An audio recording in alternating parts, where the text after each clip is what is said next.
premier trimestre 2024 va voir le lancement de l'ultra haute définition sur la télévision numérique terrestre.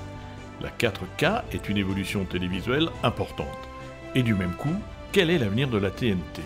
En France, c'est le directeur général de l'ANFR, l'Agence nationale des fréquences, qui gère ce dossier dans un cadre international. 2023 est d'ailleurs l'année de la réunion de la CMR, la Conférence mondiale des radiocommunications. Elle aura lieu du 20 novembre au 15 décembre 2023 à Dubaï, aux Émirats arabes unis. C'est l'UIT, l'Union internationale des télécommunications, agence des Nations unies pour le développement spécialisé dans les technologies de l'information et de la communication, qui est l'organisme de référence. C'est le conseil de l'UIT qui gère l'utilisation du spectre des fréquences radioélectriques, y compris celle des satellites géostationnaires pour les services de radiocommunication. Et c'est Gilles Brégant, directeur général de l'ANFR, qui dirigera la délégation française à la CMR 2023. Laissons-lui la parole sur tous ces sujets, avec une première question sur l'utilité des CMR. Alors, les radiocommunications au niveau international, elles sont en fait régies par un traité international qui s'appelle le Règlement des radiocommunications, tout simplement. Et ce Règlement des radiocommunications, il est maintenu par une organisation également internationale qui est l'UIT, l'Union internationale des télécommunications. Donc, ce règlement, évidemment, c'est comme une loi, il faut régulièrement le modifier, puisqu'il y a des tas de nouveaux services qui apparaissent et il faut trouver dans quelle bande de fréquence on va les insérer.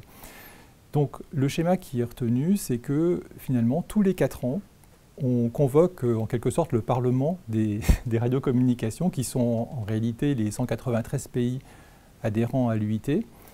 Et pendant plusieurs semaines, finalement, il va y avoir une discussion de ce texte pour l'amender. Donc les conférences mondiales des radiocommunications, c'est une sorte de débat parlementaire, en quelque sorte, entre les différents pays pour ajuster le règlement des radiocommunications.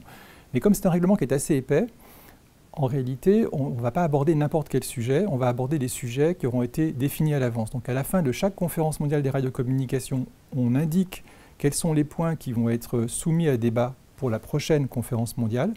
Donc en 2019, quand on s'est quitté sur la conférence mondiale de 2019, on a donné une liste de points qui était en fait l'ordre du jour de la prochaine conférence mondiale des radiocoms. Et cette conférence mondiale des radiocoms, elle va commencer le 20 novembre à Dubaï. Donc pendant 4 semaines, tous les pays vont s'accorder sur les réponses à apporter aux questions qui ont été posées en 2019 et ça se traduira par un nouveau texte dans le règlement des radiocommunications qui sera adopté par tous les pays. Qui sont les participants à cette conférence ? Alors naturellement, tous les pays du monde, donc les 193 pays adhérents à l'UIT, mais également les autres adhérents de l'UIT qui sont des entreprises, des organisations, des universités aussi par exemple. Et on a finalement rassemblé en un seul point pendant 4 semaines de l'ordre de 3500, 4000 délégués qui sont spécialisés dans les fréquences. Et c'est là finalement qu'on va définir l'état du spectre pour les prochaines années. Comment fonctionne la délégation française ? Comme la plupart des autres pays, c'est-à-dire qu'en fait, la France va donc signer ce traité quand il sera adopté. Les décisions se prennent à l'UIT en général par consensus. Normalement, aux Nations Unies, c'est un pays, une voix. Mais comme on a 193 pays et que finalement les votes sont complexes, la pratique, qui fonctionne plutôt bien d'ailleurs, ça consiste à trouver un consensus pour chaque sujet. Alors évidemment, le consensus, il est difficile à trouver. Et pour ça, finalement, les conférences mondiales vont faire des sous-groupes dans lesquels les spécialistes vont échanger et vont essayer de trouver une position qui convienne à la plupart des pays qui sont intéressés par le sujet. Tous les pays ne sont pas intéressés par tous les sujets. Et pour ça, il faut avoir une délégation assez importante pour pouvoir être présent dans tous les groupes d'intérêt pour la France. Donc la France, finalement, va venir sous forme d'une délégation qui va comporter une centaine de personnes qui sont des spécialistes venant des administrations, venant aussi des entreprises qui ont des intérêts dans les fréquences, entreprises publiques, entreprises privées.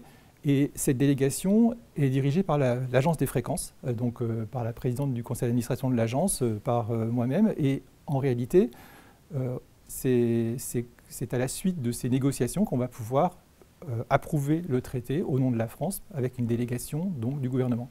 Avez-vous d'ores et déjà une idée des grandes décisions qui seront prises ? Alors, il y a beaucoup de décisions importantes qui vont être débattues puisque tous les points sont déjà connus. Donc, il y a une liste de plusieurs dizaines de points qui vont faire l'objet de débats.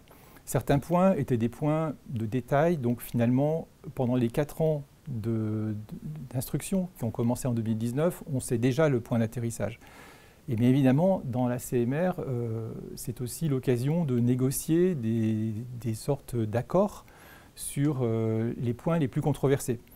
Et souvent, on arrive en CMR avec plusieurs points controversés qui vont faire l'objet de négociations en disant « je suis prêt à faire un effort sur le point A, mais en échange, j'attends un effort sur le point B de votre part ». Donc ça permet d'avoir une sorte de négociation de paquet, en quelque sorte, de décision. Donc il y a un point effectivement qui est important pour la télévision, qui est le point 1.5, qui est l'avenir de la bande UHF. La bande UHF, c'est historiquement la bande qui a servi à la télévision en couleur, qui désormais sert à la TNT. La question qui est posée à la conférence mondiale de 2023, c'est d'avoir une idée pour ce qu'on appelle la région 1, c'est-à-dire Europe, Moyen-Orient, Afrique, d'avoir une idée de l'avenir de cette bande UHF. Puisque d'un côté, on a finalement des pays comme la France qui utilisent massivement cette bande pour faire la diffusion de la télévision en mode hertzien, la diffusion de la TNT. Mais on a aussi de nombreux pays dans la zone EMEA, la région 1, qui finalement n'ont plus de télévision hertzienne de manière significative. La Suisse, par exemple, ou même l'Allemagne n'a pas beaucoup de diffusion hertzienne en Europe, mais de notre côté, on a également des pays du Golfe, des pays africains qui n'ont pas beaucoup de télévision non plus. Et ces pays ont le souhait de développer, par exemple, la téléphonie mobile dans la bande 600.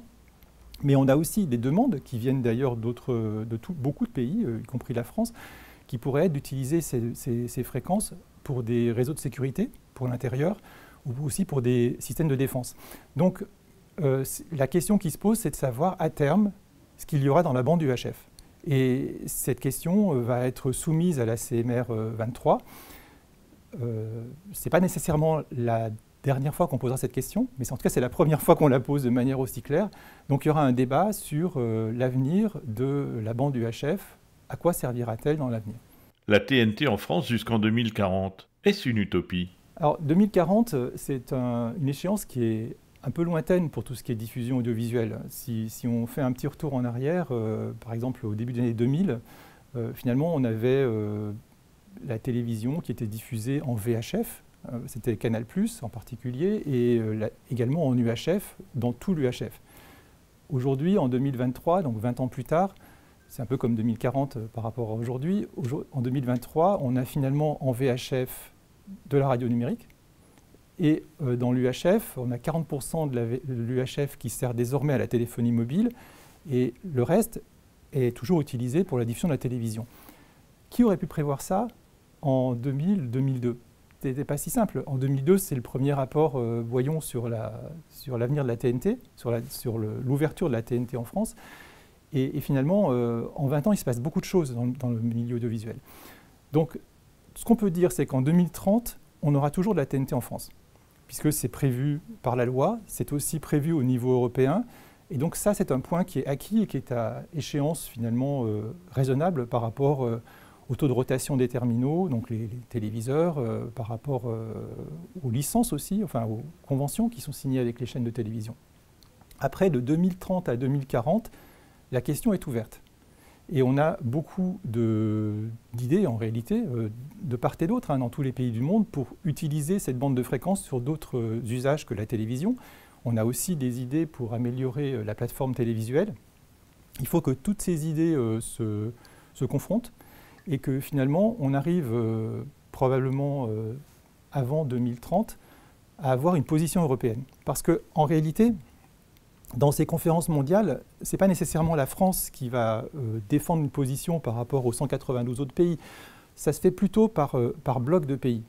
La France, en fait, fait partie de l'Union européenne, donc elle est solidaire des positions de l'Union européenne. Elle contribue aussi à les modeler par ses contributions. Puis ensuite, l'Union européenne, elle, est inscrite dans la CEPT, qui est en fait toute l'Europe continentale de l'Ouest. Et donc la CEPT, finalement, elle va peser dans la conférence, puisque dans la région 1, on a plusieurs organisations. On a la CEPT qui fait l'Europe occidentale, on a la RCC qui fait la Fédération de Russie et les pays qui sont restés proches de cette fédération. On a l'ASMG qui sont l'ensemble des pays arabes, donc Maghreb, Golfe, et on a l'UAT qui sont l'ensemble des pays africains. Donc certains sont à la fois dans l'ASMG et dans l'UAT. Et donc on a une sorte de tectonique des plaques où ces grandes organisations régionales, comme on les appelle, vont en fait défendre des positions. Donc il faut que l'Europe donne sa position sur ce qui se passera en Europe entre 2030 et 2040. Et ça, c'est quelque chose qui est prévu dans les instances européennes. Il y aura une position de l'Europe qui va se forger à partir de 2025. Il y aura aussi une position de la France qui, par la loi, doit être proposée au Parlement dans les mêmes périodes.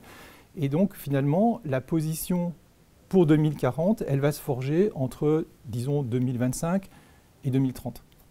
Et ce sera un sujet pour la CMR 2031, pour la 2035, qui sera en temps utile pour 2040. Donc 2040, aujourd'hui, c'est un sujet qui est assez ouvert. Il y aura des possibilités multiples. La CMR retranche rarement des possibilités. En fait, souvent, elle en rajoute. Donc il y aura toujours une possibilité, à mon avis, de diffusion audiovisuelle en 2040, mais il y en aura peut-être d'autres. Et la question de savoir quelles seront les possibilités prioritaires. Donc c'est un sujet ouvert, il faut me reposer la question en 2030.